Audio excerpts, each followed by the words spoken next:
نحمده ونستعينه ونستغفره ونعوذ بالله من شرور أنفسنا ومن سيئات أعمالنا من يهده الله فلا مضل له ومن يضلل فلا هادي له وأشهد أن لا إله إلا الله وحده لا شريك له وأشهد أن محمدا عبده ورسوله يا أيها الذين آمنوا اتقوا الله حق تقاته ولا تموتن إلا وأنتم مسلمون يا أيها الناس اتقوا ربكم الذي خلقكم من نفس واحدة وخلق منها زوجها وبث منهما رجالا كثيرا ونساء واتقوا الله الذي تساءلون به والأرحام إن الله كان عليكم رقيبا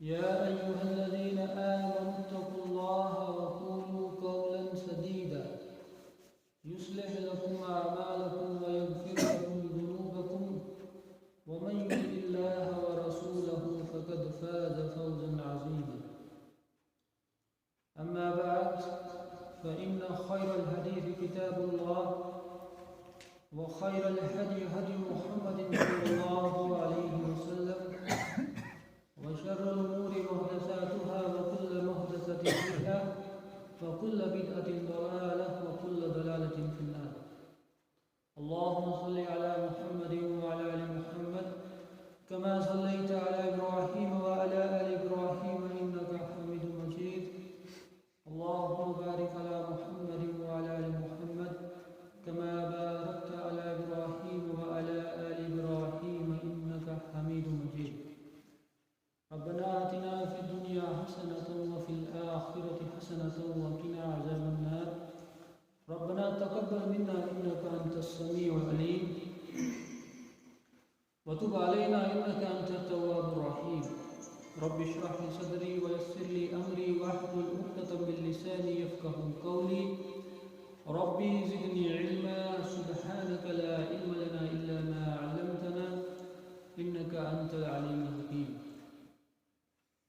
تمام قسم کی تعریفات حمد و ثنا تکبیر و تکبیر تحلیل و تحمید بزرگی یکتائی تنہائی بادشاہی شہنشاہی اللہ وحدہ لا شریک کے لیے اور درود و سلام ہو اللہ تبارک و تعالیٰ کے تمام انبیاء اور رسولوں پر خصوصاً سید المرسلین امام الانبیاء محمد عربی صلی اللہ علیہ وسلم پر دین اسلام مکمل ضابطۂ حیات ہے اور یہ دین نہ صرف رب کی عبادت کا نام ہے بلکہ یہ دین عبادات کے ساتھ ساتھ عقائد دنیاوی معاملات تجارت معیشت معاشرت ہر ایک چیز کے بارے میں مکمل رہنمائی کرتا ہے اور اس دین مبین کی ایک خوبی یہ ہے کہ اللہ تبارک و تعالیٰ نے اس کی بنیادیں رکھی جنہیں ہم ارکان اسلام کہتے ہیں اور آپ سبھی حضرات جانتے ہیں کہ نماز عمل کے اعتبار سے سب سے زیادہ اہم ترین دین اسلام کا رکن ہے ویسے اسلام میں سب سے بڑا رکن توحید و رسالت کا عقیدہ ہے لیکن اس کا تعلق دل سے ہے عقیدہ دل میں انسان کے ہوتا ہے جب عمل کی بات آتی ہے توحید و رسالت کے بعد نماز ہے اور نماز کے بعد روزہ حج زکات تو معلوم یہ ہوا کہ انسان کے اسلام کے لیے اس کا مسلمان ہونے کے لیے یہ اہم ترین رکن ہونا ضروری ہے۔ اگر یہ نماز ایک انسان کے ساتھ نہیں ہو تو وہ مسلمان نہیں ہے۔ اور دوسری بڑی بات یہ ہے، جو جابر بن عبداللہ رضی اللہ تعالی عنہ نے ایک حدیث کے اندر اللہ کے نبی علیہ السلام کے الفاظ نقل کیے ہیں کہ ان بین الرجل و بین الکفر والشرک ترک الصلاۃ۔ صحیح مسلم کی حدیث ہے کہ ایک آدمی کے ایمان اور اس کے کفر و شرک کے درمیان فرق کرنے والی چیز نماز ہے۔ اگر نماز اس کے پاس ہے تو وہ ایمان میں، نماز کو اس نے چھوڑا تو وہ کفر اور شرک میں مبتلا ہو گیا۔ تو یہ انسان جو خود کو مسلمان کہتا ہے، بھلا نماز کیسے چھوڑ سکتا ہے جب اس کے سامنے یہ حدیث موجود ہو کہ نماز کا چھوڑنا انسان کو کفر اور شرک میں داخل کر دیتا ہے۔ تو یہ نماز کی بنیادی اہمیت ہے، اور بہت سارے اس کے قرآن و سنت سے دلائل موجود ہیں، لیکن یہ میرا موضوع نہیں ہے۔ آج کا موضوع یہ ہے کہ باجماعت مسجد کے اندر نماز پڑھنے کا کیا شرعی حکم ہے۔ بہت سارے مسلمان نماز پڑھتے ہیں، لیکن جیسے نماز پڑھنے کا جو قاعدہ بتایا گیا ہے اس قاعدے کے حساب سے نہیں پڑھتے، اپنی مرضی سے اپنے من مانے طریقے سے پڑھتے ہیں۔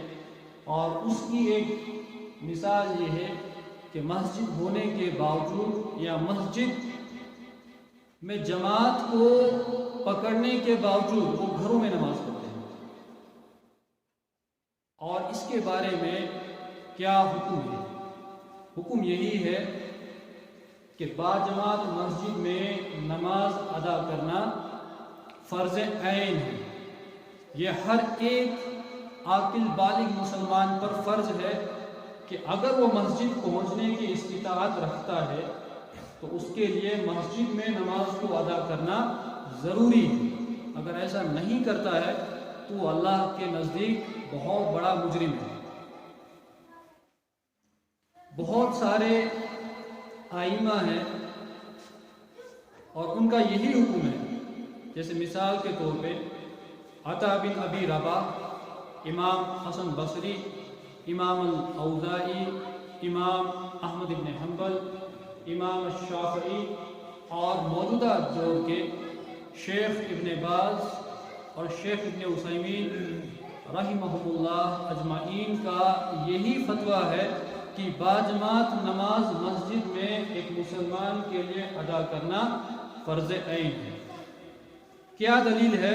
دلیل نمبر 1، اللہ تبارک و تعالیٰ کا سورۃ النساء آیت نمبر 102 کے اندر ارشاد ہے وَإِذَا كُنْتَ فِيهِمْ فَأَقَمْتَ لَهُمُ الصَّلَاةَ۔ جب آپ ان کے درمیان ہوں، جب آپ صحابہ میں ہوں تو ان کو نماز پڑھائیں۔ سورہ نساء آیت نمبر 102 غور سے سنیں، جب آپ ان لوگوں میں ہوں تو ان کو نماز پڑھائیں۔ فَلْتَكُنْ طَائِفَةٌ مِّنْهُمْ مَعَكَ، تو ان میں سے ایک جماعت کے لیے ضروری ہے، ایک گروہ کے لیے ضروری ہے کہ وہ آپ کے ساتھ نماز پڑھیں۔ وَأَسْلِحَتَهُمْ، اور اپنے ساتھ اسلحہ بھی، جنگی ساز و سامان بھی اپنے ساتھ رکھیں۔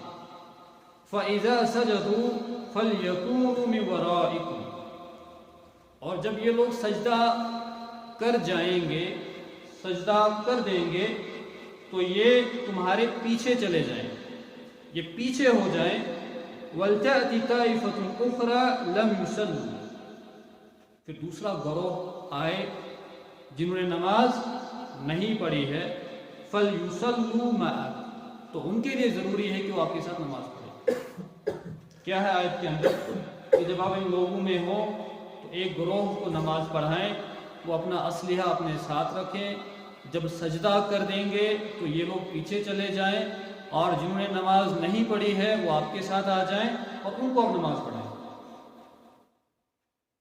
معاملہ امن کا نہیں ہے، خوف کا ہے، جنگی حالات ہیں، میدان جہاد میں ہیں، اور اس صورت میں یہ حکم ہو رہا ہے۔ بہت غور کرنے کی بات ہے، کہا یہ جا رہا ہے کہ ایک طرف خوف ہے، دشمن آپ کے سامنے ہے، لیکن نماز چھوڑ نہیں سکتے۔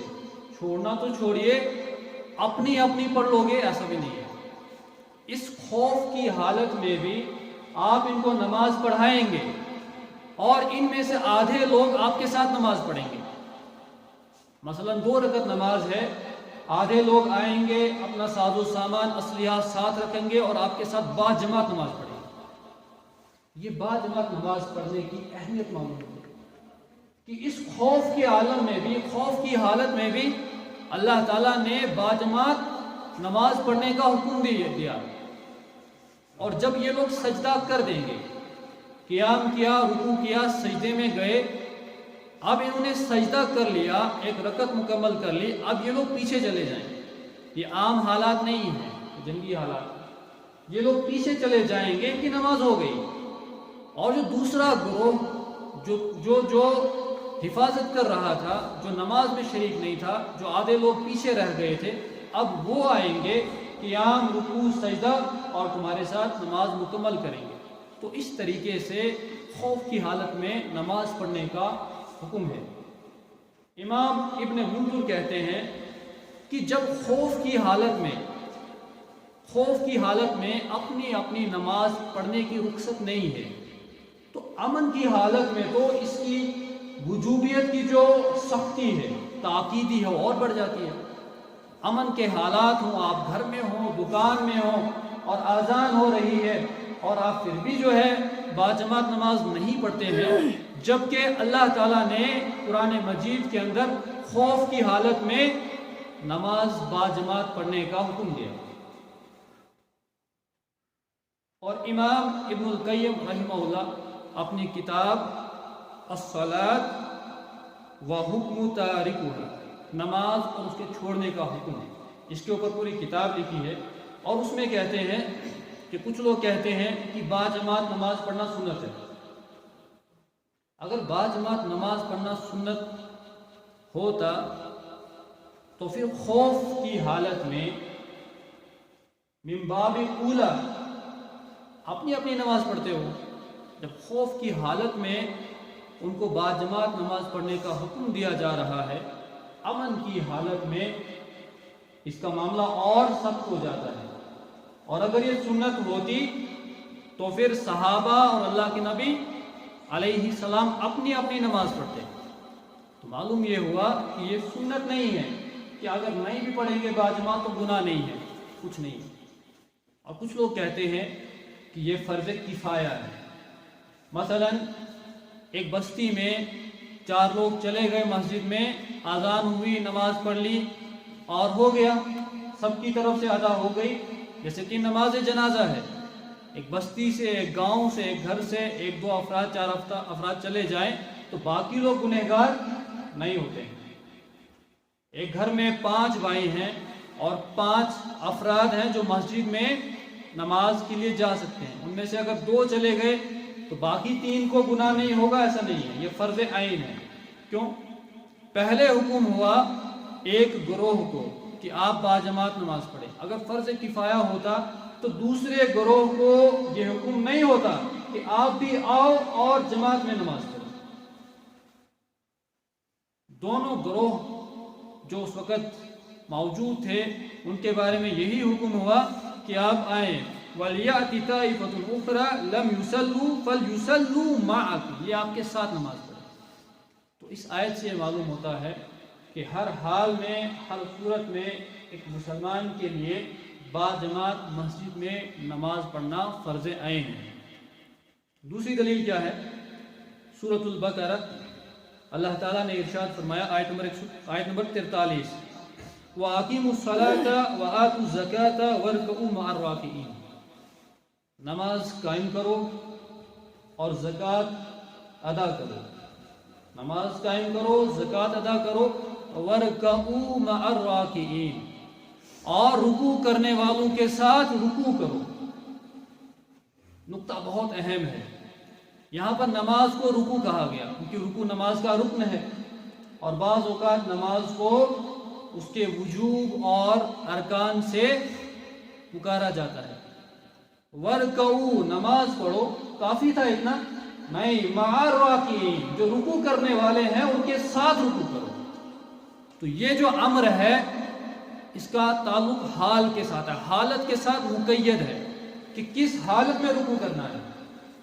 اور علماء کہتے ہیں کہ جب کوئی حکم کسی حالت پر مقید ہو، جب تک وہ حالت کے اعتبار سے اس کو ادا نہیں کرے گا اس کا فائدہ نہیں ہے، اس کا کوئی فائدہ نہیں ہوگا۔ حالت یہ ہے کہ رکوع کرو رکوع کرنے والوں کے ساتھ، یعنی کہ جو جماعت سے نماز پڑھ رہے ہیں ان کے ساتھ بعد جماعت نماز پڑھو، تب جا کر کے اس حکم کی تعمیل ہو سکتی ہے اور اس کا ثواب مل سکتا ہے، ورنہ کافی تھا ورکعوا، رکوع کرو یا نماز پڑھو، نہیں، مع الراکعین، رکوع کرنے والوں کے ساتھ۔ اس کا کیا مطلب ہے؟ رکوع کرنے والوں کے ساتھ یعنی کہ جو بعد جماعت رکوع کر رہے ہیں، بعد جماعت نماز پڑھ رہے ہیں، ان کے ساتھ نماز پڑھیں۔ نمبر 3، ایک حدیث ہے ابو ہریرہ رضی اللہ تعالی عنہ، صحیح بخاری اور مسلم کے حوالے سے روایت کرتے ہیں کہ اللہ کے نبی علیہ السلام نے ارشاد فرمایا، مجھے قسم ہے اس ذات کی جس کے قبضے میں میری جان ہے، اس ذات کی قسم جس کے قبضے میں میری جان ہے، میں ارادہ کرتا ہوں کہ کچھ لوگوں کو لکڑیاں جمع کرنے کا حکم دوں کہ وہ ایندھن کے طور پر لکڑیاں جمع کریں، اور پھر میں اذان کا حکم دوں، پھر کسی شخص کو، کسی آدمی کو امامت کا حکم دوں، لکڑیاں جمع کروا دوں، اذان کا حکم دوں، پھر خود میں نماز نہیں پڑھوں گا بلکہ کسی ایک شخص کو امامت کا حکم دوں گا، اور میں خود کیا کروں گا؟ خود میں ان مردوں کے گھروں میں جا کر کے جو نماز کے لیے نہیں آئے ہیں آگ لگا دوں، آگ لگا کر کے ان کے گھروں کو ان کے سمیت راکھ بنا دوں۔ آپ ذرا بتائیں، کوئی چیز اگر سنت ہوتی، معمولی ہوتی، تو کیا اللہ کے نبی علیہ السلام اتنی سخت وعید سناتے؟ یہ تبھی ہو سکتا ہے جب انسان کسی فرض کو چھوڑتا ہے یا کسی حرام کام کا ارتکاب کرتا ہے۔ جب اللہ کے نبی علیہ السلام کہتے ہیں کہ جو مرد حضرات آذان سننے کے باوجود مسجد میں نہیں آتے ہیں، میں ان کے گھروں میں جا کر کے ان کے گھروں کو آگ لگا دوں ان مردوں کے سمیت۔ یہ صحیح بخاری اور مسلم کی حدیث ہے۔ جب دنیا میں یہ عذاب اللہ کے نبی علیہ السلام نے پسند کیا اسے لوگوں کے لیے، تو ذرا سوچئے آپ آخرت میں یہ لوگ اللہ کے سامنے کیا منہ دکھائیں گے۔ یہ بہت ہی اہم چیز ہے کہ نماز کو باجماعت مسجد کے اندر قائم کیا جائے۔ دوسری حدیث ہے بخاری مسلم کے اندر، ابو ہریرہ رضی اللہ تعالیٰ عنہ روایت کرتے ہیں کہ اللہ کے نبی علیہ السلام نے ارشاد فرمایا، منافقین کے لیے سب سے بھاری نمازیں فجر اور عشاء کی ہیں۔ فجر اور عشاء کی نماز منافقین کے لیے سب سے زیادہ بھاری ہے۔ مطلب یہ کہ جو فجر اور عشاء کی نماز کے لیے مسجد میں نہیں آتے ہیں، ان کے دلوں میں نفاق ہے، ان کی علامت یہ ہے کہ وہ منافق ہیں۔ جو ایمان والے ہوں گے وہ فجر اور عشاء میں باجماعت مسجد کے اندر پہنچیں گے، اور جن کے اندر نفاق ہوگا وہ مسجد کے اندر فجر اور عشاء کی نماز میں نہیں پہنچیں گے۔ اللہ کے نبی نے ارشاد فرمایا کہ ان کی علامت ہے یہ۔ اگر ان منافقین کو اجر و ثواب کا علم ہو جائے تو یہ ضرور مسجد میں آئیں گے اور گھسٹتے لپٹتے آئیں گے۔ اگر ان کے پاس طاقت نہیں بھی ہوگی چلنے کی، پھر بھی گھسٹ کر مسجد میں آئیں گے۔ جب ان کو یہ معلوم ہو جائے کہ فجر اور عشاء کی نماز باجماعت مسجد میں ادا کرنا کتنا ثواب ہے۔ اور اس حدیث میں یہ بھی ارشاد فرمایا کہ اقامت کا حکم دوں اور امامت کے لیے کسی شخص کو آگے حکم دوں، اور میں ایندھن لے کر کے ان لوگوں کے گھروں میں جاؤں جو گھروں میں نماز پڑھتے ہیں۔ ایسا نہیں ہے کہ نماز نہیں پڑھتے، جو نماز نہیں پڑھتا وہ تو کفر و شرک میں ہے۔ نماز پڑھتے ہیں لیکن گھر میں پڑھتے ہیں۔ ایسے لوگوں کے گھروں کو میں آگ لگا کر کے ملیا میٹ کر دوں، راکھ بنا دوں۔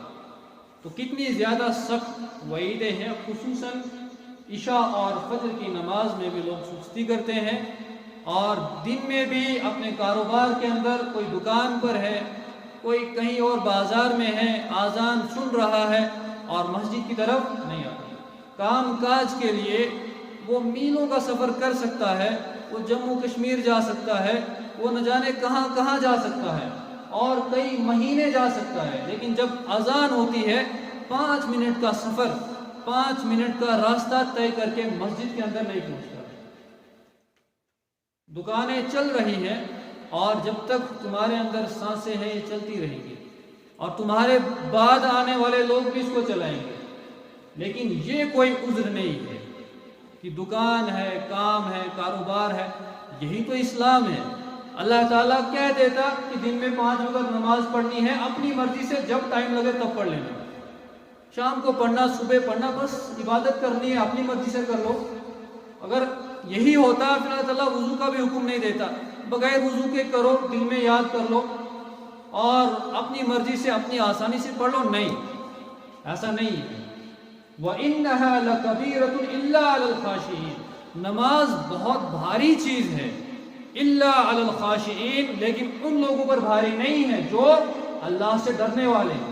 الَّذِينَ يَظُنُّونَ أَنَّهُمْ مُلَاقُو رَبَّهُمْ، جو یہ گمان رکھتے ہیں، جو یقین رکھتے ہیں کہ وہ ایک دن اپنے رب سے ملیں گے۔ وَإِلَيْهِ رَاجِعُونَ، اور اسی کی طرف پلٹ کر جانا ہے۔ تو یہ یقین کی بات ہے، جس کے دل میں یقین ہوگا کہ مجھے رب کے سامنے جانا ہے اور حساب دینا ہے اور اللہ سے ڈرنے والا ہوگا، وہ دنیا کے سارے کام کاج چھوڑ کر کے نماز کے لیے آئے گا۔ اگر دکان کھلی ہے، خدا نخواستہ کوئی حادثہ پیش آ گیا، کئی دنوں تک دکان بند رہ سکتی ہے، اس کے لیے کیا ہے؟ اس کے لیے کوئی عذر نہیں ہے۔ گھر میں کوئی بیمار ہو گیا، آپ درمیان میں دن کے 12 بجے بھی دکان بند کر لیں گے۔ جب آپ کو شادی کا کوئی معاملہ ہوگا وہاں پر آپ دکان بند کر لیں گے۔ جب کوئی اور کھیل تماشے والے جو ہے آ جائیں گے آپ کو دکان میں، آپ وہاں بھی چلے جائیں گے۔ لیکن جب حی علی الصلاۃ کی آواز مسجد سے لگائی جاتی ہے تو ایک مسلمان کو ٹس سے مس نہیں ہوتا۔ یہ بہت ہی بڑا المیہ ہے۔ ایک حدیث کے اندر دیکھیں آپ، دلیل نمبر 5، ابو داؤد اور ابن ماجہ کے اندر حدیث موجود ہے۔ ایک نابینا صحابی بہت مشہور ہے، عبداللہ بن ام مکتوم رضی اللہ عنہ، یہ کہتے ہیں اللہ کے نبی صلی اللہ علیہ وسلم، میں نابینا ہوں اور مجھے مسجد تک کوئی لانے والا نہیں ہے، مجھے نظر نہیں آتا، مجھے مسجد تک کوئی لانے والا نہیں ہے، مجھے آپ گھر میں نماز پڑھنے کی رخصت دے دیں۔ ایک عذر ہے کہ راستے میں آئیں گے، گر سکتے ہیں، چوٹ لگ سکتی ہے، نظر نہیں آتا، بہت مشکلات ان کو ہوں گی، تاکہ مجھے گھر میں نماز پڑھنے کی رخصت دیں۔ اللہ کے نبی علیہ السلام نے کہا ٹھیک ہے، ٹھیک ہے۔ جب وہ صحابی واپس جانے لگتے ہیں تو اللہ کے نبی علیہ السلام نے ان کو بلایا اور دیکھا کہ واپس جا سکتا ہے تو آنے میں کیا ہے۔ کہا کہ آذان سنتے ہو؟ کہا جی یا رسول اللہ صلی اللہ علیہ وسلم سنتا ہوں۔ کہا پھر تو مسجد میں آنا ہی ہوگا، اور ایک حدیث میں ہے تیرے لیے رخصت نہیں، یعنی کہ یہ جو تیرا عذر ہے کہ نظر نہیں آتا، اس عذر کی بنا پر بھی تجھے رخصت نہیں ہے۔ اور یہاں پر ایک نقطہ یہ بھی ہے کہ پہلے اسے کہا ٹھیک ہے، بعد میں اس کو بلایا اور یہاں پر یہ دلیل پیش کی کہ آذان سنتے ہو تو مسجد میں آ جاؤ، آذان سنتے ہو تو مسجد میں آ جاؤ۔ ایک نابینا شخص کے لیے رخصت نہیں ہے کہ وہ گھر میں نماز پڑھے، تو جو انسان ٹھیک ٹھاک صحت مند اور دوڑ بھاگ سکتا ہے اس کے لیے بھلا کیسے رخصت ہو سکتا ہے کہ وہ مسجد کو چھوڑ کر کے کہیں اور نماز پڑھے۔ ابن مسعود رضی اللہ تعالی عنہ کہتے ہیں جسے یہ بات اچھی لگتی ہے، ان کا قول ہے، جسے یہ بات اچھی لگتی ہے کہ کل وہ اللہ کے سامنے مسلمان ہو کر کے جائے، جسے یہ بات اچھی لگتی ہے کہ وہ کل اللہ کے سامنے مسلمان ہو کر کے جائے، تو پھر وہ نماز پڑھنے کا انتظام وہاں کرے جہاں آذان ہوتی ہے۔ مطلب یہ کہ مسجد سے آذان ہوتی ہے اگر وہ مسلمان ہو کر کے اللہ کے سامنے جانا چاہتا ہے تو پھر وہ اس جگہ نماز پڑھے جہاں سے آذان ہوتی ہے، اور گھروں میں اگر اس نے نماز ادا کی تو اس نے سنت کو ترک کیا، اور سنت کو چھوڑنے سے آدمی گمراہی کے اندر مبتلا ہو جاتا ہے، اور جب وہ نماز کے لیے آئے گا تو ایک قدم پر ایک نیکی اسے ملے گی، اور اسی قدم پر اس کا ایک گناہ معاف ہوگا، اور اسی ایک قدم پر اس کا ایک درجہ بلند ہوگا۔ آدمی تین چیزیں چاہتا ہے کہ ثواب کیسے کماؤں۔ مسجد کے لیے ایک قدم بڑھائے گا ایک نیکی ملے گی۔ آدمی یہ چاہتا کہ گناہ کیسے ختم ہو، ایک قدم بڑھائے گا اس کا ایک گناہ مٹ جائے گا۔ اور آدمی چاہتا ہے کہ جنت میں اعلیٰ سے اعلیٰ مقام کیسے حاصل ہوگا، تو اللہ تعالیٰ جنت میں اس کا ایک درجہ بلند کرتا ہے جب وہ مسجد کے لیے ایک قدم بڑھاتا ہے۔ تو مسجد کی طرف ایک قدم بڑھانے سے تین فائدے ہیں، ایک نیکی ملے گی، ایک گناہ ختم ہوگا، اور ایک درجہ بلند ہوگا۔ یہ کتنی ہی زیادہ برکت کی چیز ہے ایک مسلمان کے لیے، فائدے کی چیز ہے۔ اور ابن مسعود رضی اللہ عنہ آگے کہتے ہیں کہ ہمارے زمانے میں جس کا منافق ہونا ظاہر ہوتا تھا، جس کا نفاق معلوم ہوتا تھا، وہی ایسا آدمی ہوتا تھا جو گھر میں نماز پڑھتا تھا۔ یعنی جس کا نفاق اللہ تعالیٰ نے یا اللہ کے نبی علیہ السلام نے ظاہر کر دیا ہے کہ یہ منافق ہے، کہتے ہیں کہ وہی گھروں میں نماز پڑھتے تھے، اس کے علاوہ کوئی گھر میں نماز نہیں پڑھتا تھا۔ اور آج بعض جماعت تو چھوڑیے، مسلمانوں نے سرے سے نماز کو پڑھنا ہی چھوڑ دیا ہے۔ پڑھیں گے اپنی مرضی سے، لیکن یہ اسلام نہیں ہے۔ اسلام یہ ہے کہ ایک مسلمان، ایک انسان جب تک اپنی خواہشات کو اللہ کی خواہشات کے تابع نہ کرے، جو اللہ کا حکم ہے وہ میں کروں، جو اللہ چاہتا ہے وہی میری چاہت ہے، مسلمان اسے کہتے ہیں۔ جس کے دل میں خواہشات ہوں لیکن اللہ کی خواہش کے تابع نہ ہو، وہ مسلمان نہیں ہے۔ اسلام کا یہی معنی ہے کہ اپنی خواہشات کو اللہ تبارک و تعالیٰ کی خواہشات کے تابع کر دے۔ اور امام ابن القیم صحابہ اکرام رضوان اللہ تعالیٰ علیہ اجمعین کا باجماعت مسجد میں نماز ادا کرنے کے تعلق سے اجماع بیان کرتے ہیں۔ تمام صحابہ کا اجماع تھا کہ باجماعت مسجد میں نماز پڑھنا فرض عین ہے۔ ابن مسعود رضی اللہ تعالی عنہ کا آپ نے دیکھا کہ جس کا نفاق ظاہر ہوتا تھا، جو پکا ڈکلیئرڈ منافق ہوتا تھا، وہی باجماعت مسجد میں نہیں پڑھتا تھا، وہ اپنے گھر میں نماز پڑھتا تھا۔ حسن بن علی رضی اللہ تعالیٰ عنہ، امام حسن بن علی رضی اللہ تعالیٰ عنہ یہ کہتے ہیں کہ جس انسان نے آذان سنی اور آذان سننے کے بعد بغیر کسی عذر کے اس نے آذان کو قبول نہیں کیا، تو اس کی نماز اس کے سر سے اوپر نہیں جاتی ہے۔ یعنی وہ نماز پڑھ تو رہا ہے لیکن جو انسان کے اعمال ہیں وہ اوپر جاتے ہیں، تو اس کی نماز اس کے سر سے اوپر نہیں جاتی ہے۔ جس نے آذان سنی اور بغیر کسی عذر کے، عذر کیا ہو سکتا ہے ابھی ہم دیکھیں گے۔ علی رضی اللہ تعالیٰ عنہ کہتے ہیں کہ مسجد کے پڑوسی کے لیے ضروری ہے کہ وہ مسجد میں نماز پڑھے۔ تو کسی نے پوچھا کہ مسجد کا پڑوسی کون ہے؟ کہا کہ ہر وہ شخص جو آذان سنتا ہے۔ لیکن آج اگر ہم دیکھیں گے لاؤڈ سپیکرز ہیں اور ان کی وجہ سے 10-10, 15, 20 کلومیٹر تک آواز جا سکتی ہے، اور یہ ممکن نہیں ہے کہ ایک آدمی آذان سننے کے بعد مسجد میں پہنچ جائے گا۔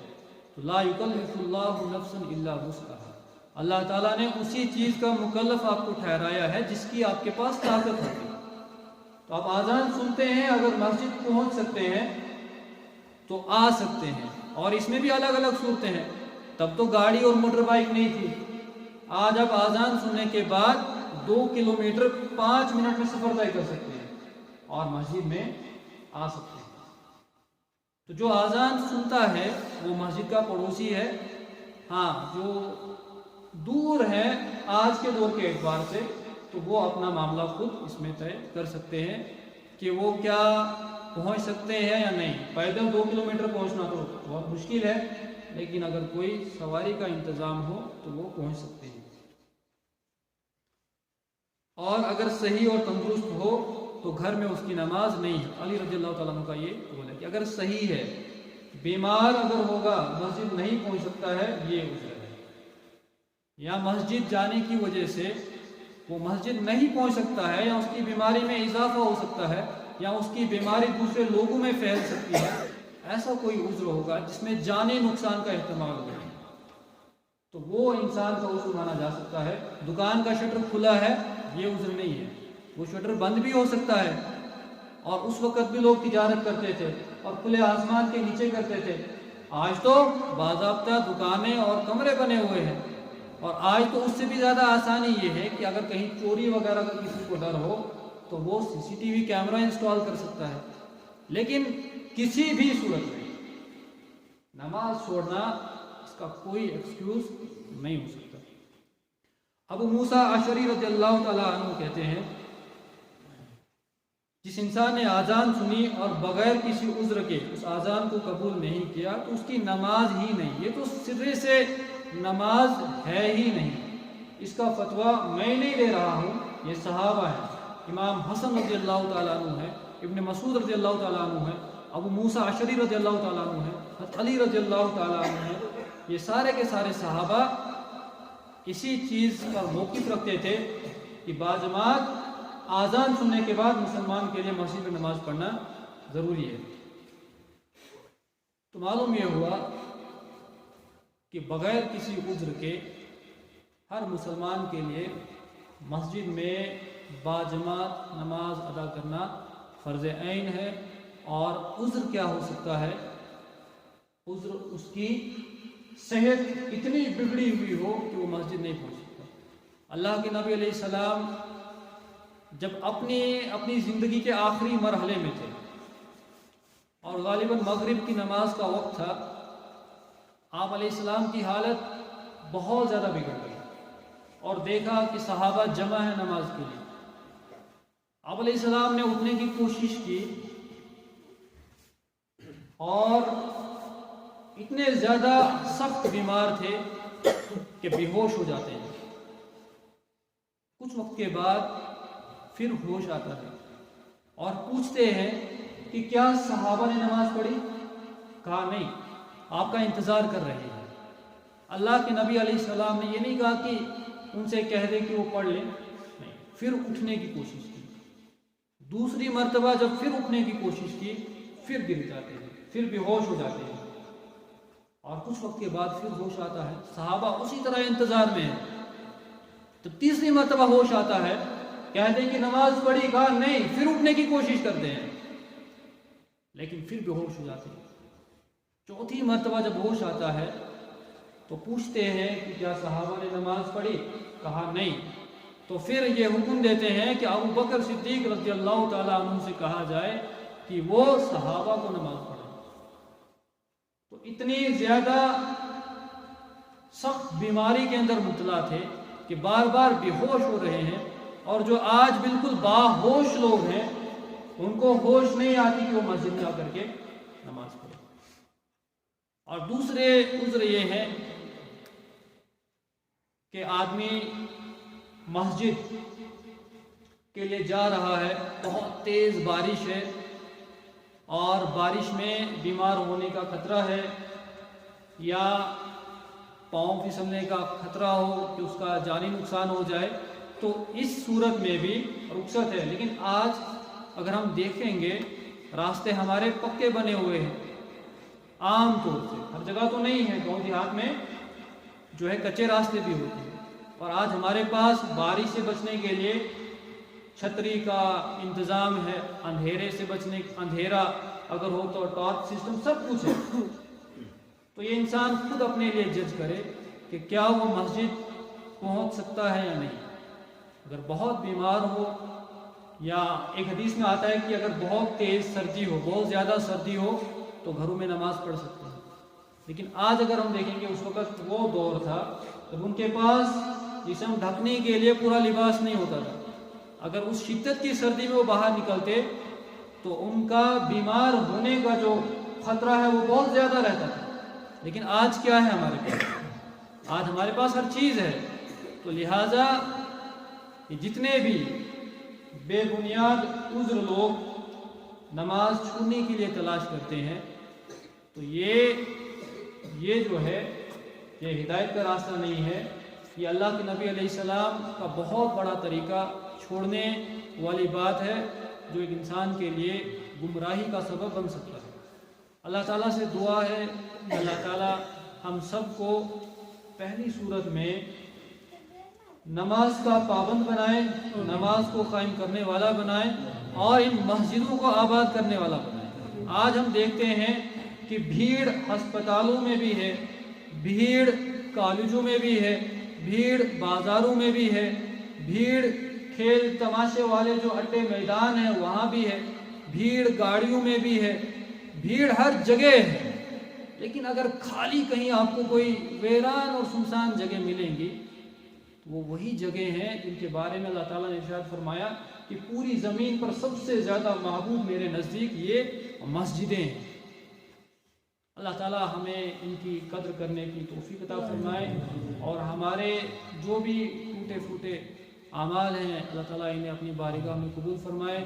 اور جو کبیرہ و صغیرہ گناہ ہیں اللہ تعالیٰ درگزر فرمائے. جو بھی لوگ پریشان حال اللہ تعالیٰ ان کی پریشانی کو دور کرے. جو بیمار ہیں اللہ تعالیٰ شفائے عاجلہ شفائے کاملہ عطا فرمائے. جو اس دنیا سے گزر چکے ہیں اللہ تعالیٰ کروٹ کروٹ انہیں جنت الفردوس میں اعلیٰ بالا مقام عطا فرمائے. جو زندہ ہے اللہ تعالیٰ انہیں ہدایت کے راستے پر گامزن فرمائے. بارک اللہ لنا فی القرآن العظیم ونفعنا وإياكم بالآیات